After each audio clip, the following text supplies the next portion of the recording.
30 years ago today, 14 tornadoes ripped through central Ontario.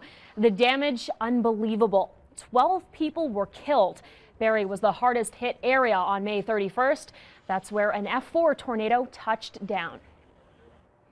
Good evening. Today marks a somber anniversary for our region. Lives were lost and homes were destroyed. For many, it hasn't been easy to talk about what happened back in 1985. The tornadoes brought so much destruction. As Mike Walker reports, it's a day a lot of people won't soon forget. Flipping through their scrapbook of the Barrie tornado is especially difficult for sisters Anita Moreland and Teresa Croft. Kind of just wonder, these many years later, what he would have been like. Their brother David Vanderberg was killed when the tornado tore through their father's tire retreading business. They said it sounded like a train, so he opened up the door to see what the noise was, and he saw the building from next door coming straight at them. Dave was holding on to the doorknob, and the paramedics and the fire rescue all said if he had to let go of the doorknob, he might have been all right, but he went up with the building. The Vanderbergs searched the rubble for David but couldn't find him. He was later identified by his aunt at the hospital morgue. David had just celebrated his 27th birthday the day before. So at least we all got to say happy birthday to him the day before.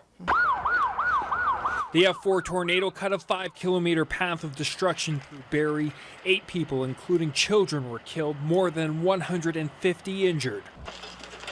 More than 600 homes and nearly 50 businesses were destroyed. It sounded like freight trains boring down on you from every angle. Terry Pattison was home with his 2 daughters when the twister hit. He was reading the newspaper in front of his living room window when he suddenly noticed debris flying across the street and then hurried his daughters to safety. And then at that point, the house imploded, the roof went off, and the back 3 bedrooms disappeared. Tanya Pattison was only 11 years old and had decided to take a nap in the basement shortly before the tornado ripped through their neighborhood. Just remember the most surreal experience, walking up to your bedroom and seeing the sky. It's so weird, this calm sky.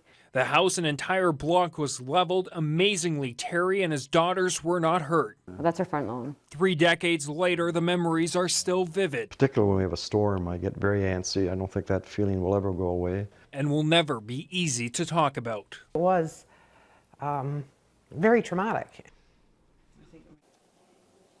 We're live at the Meady Center in downtown Barrie, where a special event will be held tonight to mark the 30th anniversary of the tornado.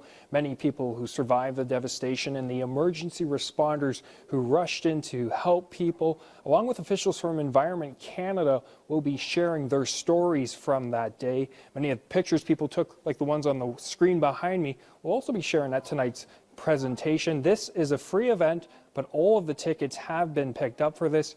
It gets underway at 7 o'clock here at the Meady Center. Reporting live in downtown Barrie, I'm Mike Walker. Courtney, back to you. Okay, thank you, Mike.